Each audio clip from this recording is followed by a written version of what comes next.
The first time I looked at a BC contract of purchase and sale, I felt like I was reading a legal document written in a foreign language. Because honestly, there was a lot of big words and confusing information. And here's the frustrating part.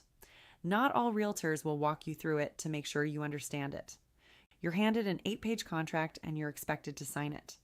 If you ask too many questions, you feel like you're holding up the deal. But not to worry, today I'm breaking down exactly what's in the contract section by section so that when your offer goes in, you know precisely what you're signing. This document is subject to change, so be sure to ask your realtor about recent updates.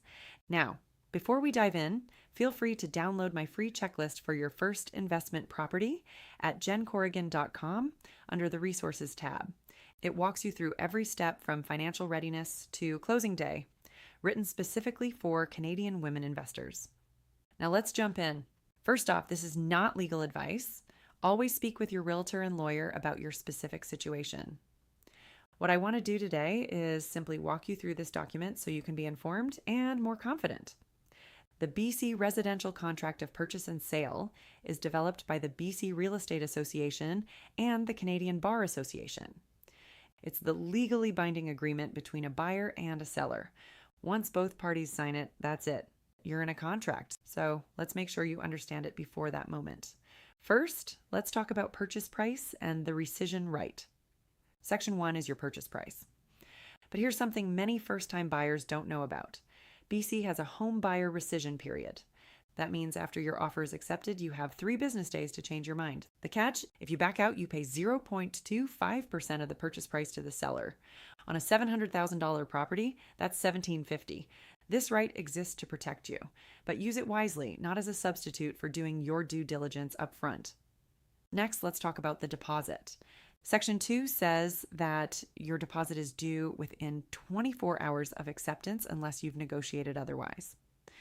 This money is held in trust by the brokerage. It is not handed to the seller. Important, if conditions aren't met, getting that deposit back requires written agreement from both parties. That's why your conditions need to be ironclad and clearly written. Next up, the conditions, a.k.a. your protection clauses. Section 3 is where you write in your subject conditions, like subject to financing, home inspection, reviewing strata documents, etc.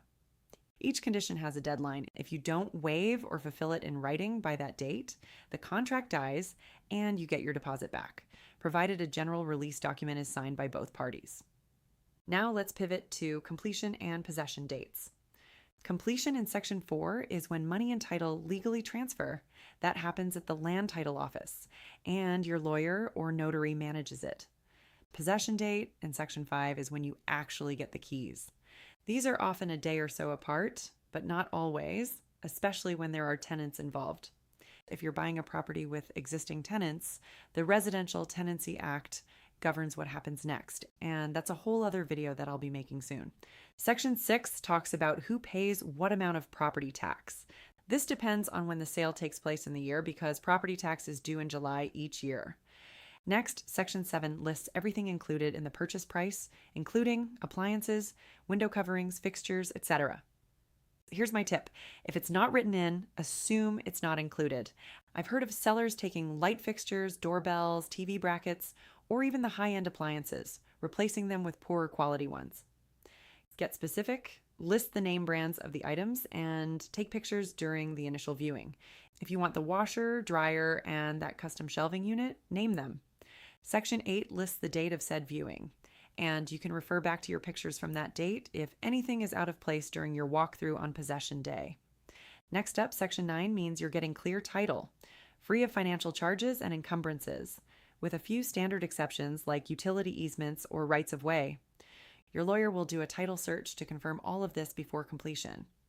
Sections 10 to 12 are about each party giving each other the money and documents they need to complete this transaction, and it mentions that time is of the essence, so you have to move quick.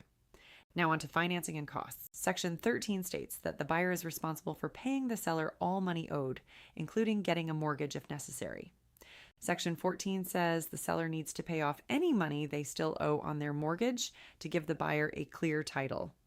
Section 15 breaks down what each party pays.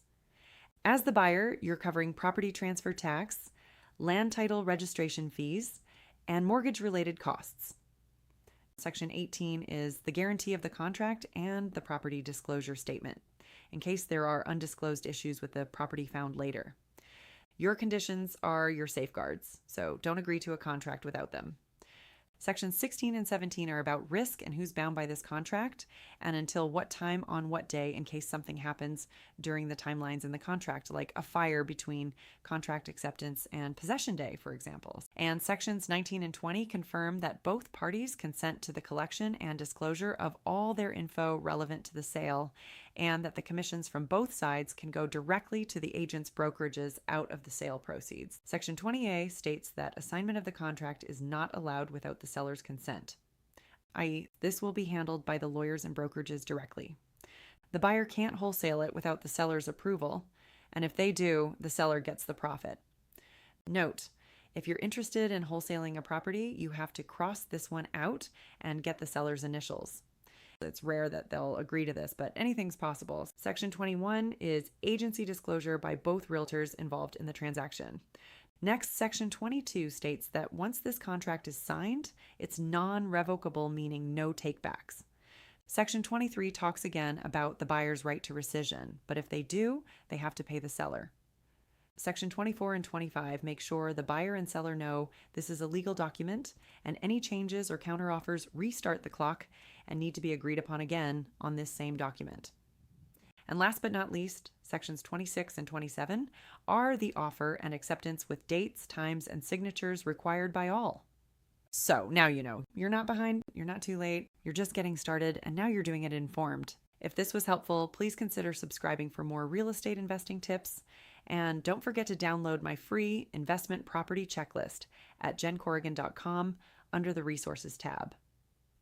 If you have questions, please put them in the comments below. Happy investing, and I'll see you in the next video.